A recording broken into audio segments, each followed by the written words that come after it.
Welcome dear listeners. आज हम 2018 में आई मलयालम सिनेमा की एक बेहतरीन कहानी मांझे या तू देखने वाले हैं। मूवी की शुरुआत में हम एक छोटे से गांव का सीन देखते हैं, जहां पर उमा अपने फादर गोपाल और मां अनीता के साथ बहुत खुशी से रहती है।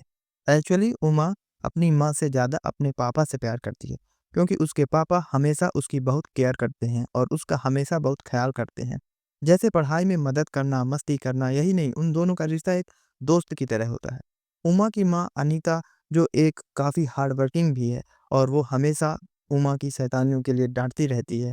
थोड़ी देर बाद उमा स्कूल जाने के लिए रेडी होती है और ये दोनों मियाँ-बीवी भी अपनी ड्यूटी के लिए निकल जाते हैं। अब ड्यूटी पर जाने के लिए गोपाल बस में आता है, जहाँ पर एक लड़की को खड़ी देखकर वह उसे अपने बगल वाली सीट ऑफ़र करता है, जो कि उस लड़की की माँ को अच्छा नहीं लगता और उसकी माँ उस लड़की को अपने पास बुला लेती है। गोपाल को यह देखकर बहुत बुरा फ़ील होता है कि मैं तो बस उसकी मदद करना चाहता था। इसके बाद हम कॉलेज का एक सीन देखते हैं, जहाँ पर अनीता की फ्रेंड सुमा लड़कियों पर हो रहे अत्याचार पे एक स्पीच दे रही होती है और अनीता भी वहाँ मौजूद होती है। तभी उसे गोपाल फ़ोन करता है और वो सुमा से मिलकर गोपाल के साथ वहाँ से चली जाती है। अब दोनों एक बड़ी-सी शॉप पर पहुँचते हैं, जहाँ हमें पता चलता है कि आज उमा का बर्थडे है। इसलिए दोनों वहाँ पर बर्थडे का सारा सामान लेने के लिए आए हैं। घर पहुंचने के बाद वो बहुत धूमधाम से उमा का बर्थडे सेलिब्रेट करते हैं और इस तरह पूरी फैमिली बड़ी खुश होती है और पार्टी एंजॉय करते हैं। अब अगली सुबह फटाफट तैयार होकर उमा अपने पापा के साथ स्कूल जाने के लिए तैयार होकर निकलती है। बस में बैठने के बाद जब उमा की सहेली उसे कहती है कि तुम्हारी माँ तुम्हें छोड़ने क्यों नहीं आई, इसके जवाब में उमा कहती है कि मेरे पापा मुझे बहुत प्यार करते हैं, इसी वजह से वह हमेशा मुझे छोड़ने के लिए आते हैं। अब दिन बीत जाता है और रात का समय आता है, जहाँ अनीता और गोपाल सोने जा रहे होते हैं। तभी वहाँ पर उमा आ जाती है और जबरन अपने पापा की साइड सोने की जिद करती है, जिस पर अनीता को बहुत गुस्सा आता है और अनीता के बहुत समझाने के बाद भी उमा वहाँ से नहीं जाती और जिद पकड़कर वहीं सो जाती है। अब अगले दिन में हम गोपाल को देखते हैं, जो अपने ऑफिस में काम में लगा होता है।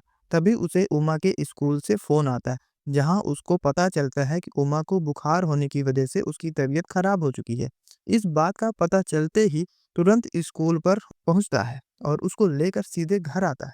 लेकिन जैसे वो घर पहुंचता है तो उसे याद आता है कि घर की चाबी तो अनीता के पास है और अनीता का फ़ोन भी स्विच ऑफ आता है। इस वजह से गोपाल काफ़ी परेशान हो जाता है और इसी बीच उमा को भी चक्कर आने लग जाते हैं। कुछ समय बाद अनीता अपनी सहेली सुमा के साथ घर पहुंचती है और देखती है कि घर का ताला टूट चुका है। फिर वो अपनी दोस्त को अलविदा कहकर जब घर के अंदर पहुंचती है तो उमा को बीमार देखकर बहुत दुखी होती है और गोपाल भी उससे बहुत नाराज होता है, क्योंकि एक तो वो जल्दी घर नहीं आई और ऊपर से उसका फ़ोन भी स्विच ऑफ था। अब इसका कारण बताते हुए अनीता कहती है कि मेरे फ़ोन में बैटरी नहीं थी। फिर दोनों में बात उलझ जाती है। अगली सुबह अनीता कहीं जाने की तैयारी कर रही होती है, जिसको देखकर गोपाल पूछता है कि तुम कहाँ जा रही हो? जिसके जवाब में अनीता कहती है कि मैंने और मेरे दोस्त सुमा ने एक कपड़े की दुकान में पार्टनरशिप करने का सोचा है। लेकिन गोपाल उसको ऐसा करने से साफ-साफ मना कर देता है कि कोई ज़रूरत नहीं है और कहता है कि मुझे तुम्हारी दोस्त सुमा में तो बिल्कुल भी विश्वास नहीं है, तो मत जाओ उसके साथ। लेकिन गोपाल के इन सभी बातों को इग्नोर करके वो चली जाती है। इसके बाद वो सुबह एक गेस्ट के हाथों अपनी शॉप की ओपनिंग करते हैं और काफ़ी लोगों की शॉपिंग के लिए भीड़ जमा हो जाती है। अब वहाँ से आने के बाद जब शाम को अनीता घर पहुँचती है, तो घर पर ताला लगा देखती है, क्योंकि गोपाल अपनी बेटी उमा के साथ अब तक घर नहीं पहुँचा और नए ताले की चाबी भी गोपाल के पास ही थी। और फिर बहुत देर तक इंतजार करने के बाद गोपाल घर नहीं आता तो अनीता अपने दोस्त को कॉल करके उसे वापस बुला लेती है और वहाँ से चली जाती है। इसके बाद बहुत वक्त बीत जाता है और अब अनीता गोपाल का रिश्ता भी काफ़ी पहले जैसा नहीं रहा। वो बिखर गया है और इस वजह से वो दोनों अलग-अलग रहने लगते हैं। इसी बीच उमा भी कुछ दिनों के लिए स्कूल के वेकेशन पर चली जाती है और गोपाल, अनीता अपने-अपने काम में बिजी हो जाते हैं और यहाँ तक कि दोनों गाड़ियाँ भी ले लेते हैं। उमा बताती है कि उसका उसकी माँ के बिना मन नहीं लगता और वो खुद भी अकेलेपन में जी रही है और इसी बीच गोपाल को भी दारू पीने की आदत लग जाती है और वो भी अकेला-अकेला सा रहने लगता है। अब जिस दिन उमा अपने वेकेशन से वापस आने लगती है, तो वो दोनों उसको लेने के लिए स्कूल पहुँचते हैं और अपनी बेटी से मिलते हैं। उमा भी अपने माँ-बाप को देखकर बहुत खुश होती है, जिसके बाद वो प्रिंसिपल से मुलाकात करते हैं, जहाँ प्रिंसिपल उन दोनों की खराब रिश्तों के कारण उन्हें मिस लीजा से मिलने के लिए कहते हैं। लेकिन जैसे मिस लीजा उन दोनों से बात कर रही होती हैं, तभी गोपाल को बहुत गुस्सा आ जाता है और वो वहाँ से अपनी बेटी को लेकर निकल जाता है। दोनों के रिश्ते खराब हो जाते हैं और वो अपने-अपने कार में बैठकर घर के लिए निकलते हैं कि तभी अनीता का रास्ते में एक्सीडेंट हो जाता है। लेकिन इस बात का अंदाज़ा गोपाल को नहीं होता और वो अपने कार से बहुत आगे निकल जाता है। अब अपनी माँ को ना देखकर उमा बड़ी परेशान रहती है और उसको कॉल करती है। तभी एक लेडीज उसका फ़ोन रिसीव करके बताती है कि तुम्हारी माँ को हॉस्पिटल में एडमिट किया गया है। तुम जल्दी अपने पापा के साथ यहाँ पर पहुँचो। इसके बाद ये दोनों हॉस्पिटल जाते हैं जहाँ उसकी माँ की देखभाल करने के लिए अनीता की दोस्त सुमा आ जाती है। इसके बाद गोपाल वहाँ रुके बिना अपनी बेटी को लेकर घर वापस आ जाता है। जब वो कमरे में जाते हैं तभी गोपाल की नज़र उमा के बेड पर पड़ती है, जिस पर खून लगा होता है, जिससे गोपाल को पता चल जाता है कि उमा के पीरियड्स शुरू हो गए हैं, जिसकी खबर वो अनीता को देता है। इसके बाद अनीता हॉस्पिटल से डिस्चार्ज होकर अपनी दोस्त सुमा के साथ आई है और उसको सैनिटरी पैड देकर समझाती है कि तुम अब बड़ी हो गई हो, तुम्हें बचपना छोड़ना होगा। अब रात को एक तरफ अनीता और गोपाल अपने कमरे में सो रहे होते हैं और दूसरी तरफ उमा पढ़ाई कर रही होती है। लेकिन जैसे ही बिजली कड़कने की आवाज़ आई, वो डर के मारे अपने पापा के पास जाकर सो जाती है। अब ये देखकर अनीता को अच्छा नहीं लगता और वो फिर से उसे अपने कमरे में सोने के लिए भेज देती है। लेकिन गोपाल फिर से उमा के कमरे में उसके साथ सोने के लिए चला जाता है। बढ़ती उम्र के साथ उमा 13 साल की हो जाती है और उसके पापा फिर उसका बर्थडे धूमधाम से सेलिब्रेट करते हैं। इस बार वो उसको एक साइकिल गिफ्ट करते हैं और इसी के साथ अनीता और गोपाल के रिश्ते में भी सुधार आ जाता है और वह एक दूसरे के साथ अब इंटीमेट भी होते हैं। अब अगले दिन एग्जाम के दरमियान उमा अपने टीचर से कहकर बाथरूम में जाती है जहां उसके पीरियड्स फिर से शुरू हो जाते हैं और अब वो कमजोरी के मारे बड़ा अजीब सा महसूस करने लगती है। अगली क्लास आने के बाद जब टीचर वहां पर आई तो फिर से उमा बाथरूम जाने के लिए परमिशन मांगती है। तभी वहां पर मौजूद एक लड़की कहती है कि टीचर कि अब तक यह 5 बार जा चुकी है, लेकिन टीचर उसकी प्रॉब्लम को समझते हुए उसको जाने के लिए कहती है। तभी रास्ते में अचानक उमा चक्कर खाकर गिर जाती है, जिसके फौरन बाद उसे स्कूल में एडमिट किया जाता है और फिर डॉक्टर उसको चेक करते हैं। तो वह डॉक्टर खुद हैरान हो जाता है क्योंकि दोस्तों उमा के साथ कुछ ऐसा हुआ है जो अब तक हमें पता नहीं है। खैर अब डॉक्टर उमा के लिए एक लेडीज डॉक्टर को बुलाने के लिए कह रहे थे क्योंकि ये केस और पेचीदा हो गया था। इसके बाद प्रिंसिपल अनीता को कॉल करके जल्दी आने के लिए कहती है और दूसरी ओर टीचर उमा से सवाल जवाब पूछने लगती है कि आखिर वो कौन सी बात है जो तुम सबसे छुपा रही हो। लेकिन बदले में उमा कुछ नहीं बोलती और अपने पापा से मिलने की जिद करती है।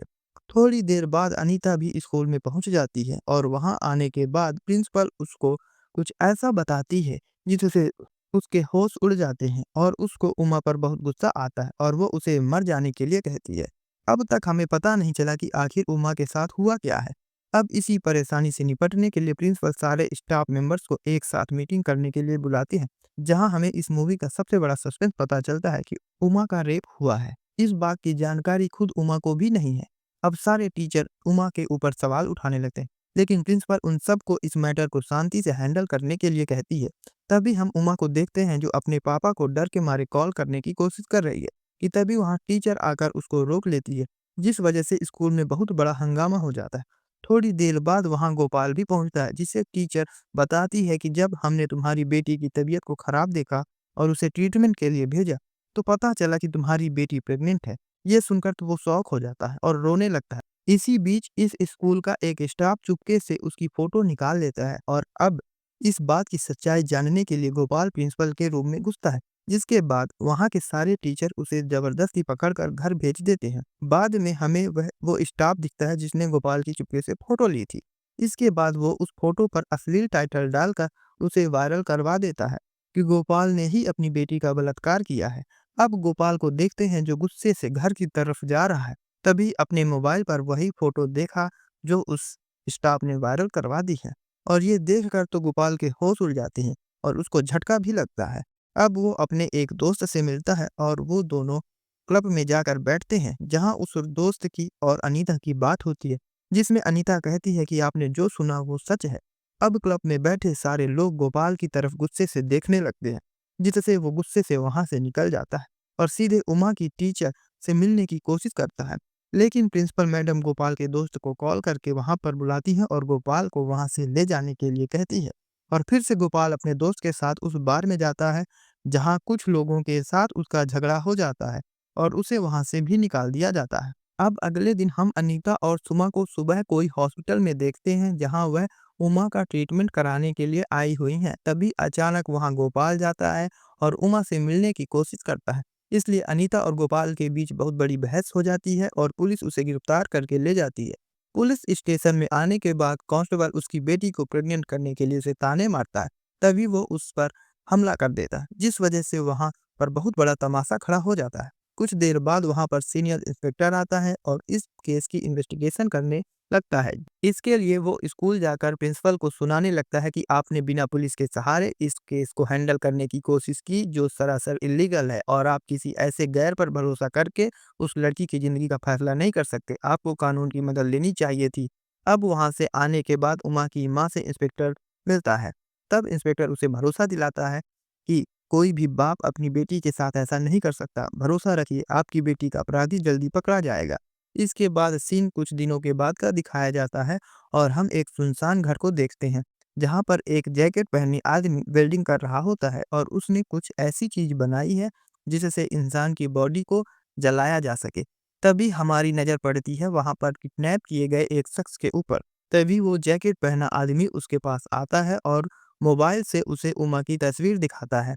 तभी कुछ तस्वीर फ्लैशबैक की दिखाई जाती है जहां हमें पता चलता है कि ये किडनैप किया गया आदमी कोई और नहीं, वही स्कूल का स्टाफ है जिसने गोपाल की तस्वीर ली थी और उन्हें वायरल कर दिया था, जिस वजह से लोग गोपाल को अपनी बेटी का रेपिस्ट करने लगे थे। अब उस जैकेट वाले आदमी का चेहरा सामने आता है और यह कोई और नहीं बल्कि गोपाल ही है, जिसने अपना बदला पूरा करने के लिए उसको पकड़ के रखा हुआ है। अब गोपाल उससे कहता है कि मेरी बेटी ने जब मुझे तुम्हारा नाम बताया कि तुमने उसके साथ ये नीच हरकत की है, तो उस दिन से मैंने ठान लिया था कि मैं तुम्हें जान से मार दूंगा। इसके बदले में अपराधी कहता है कि मैं सरेंडर करने के लिए रेडी हूँ, तो मुझे कोई भी सजा दे दो, लेकिन मुझे जान से मत मारो। लेकिन गोपाल उस पर दया ना करते हुए उसे उस गैस चेंबर के जरिए जलाकर जान से मार देता है।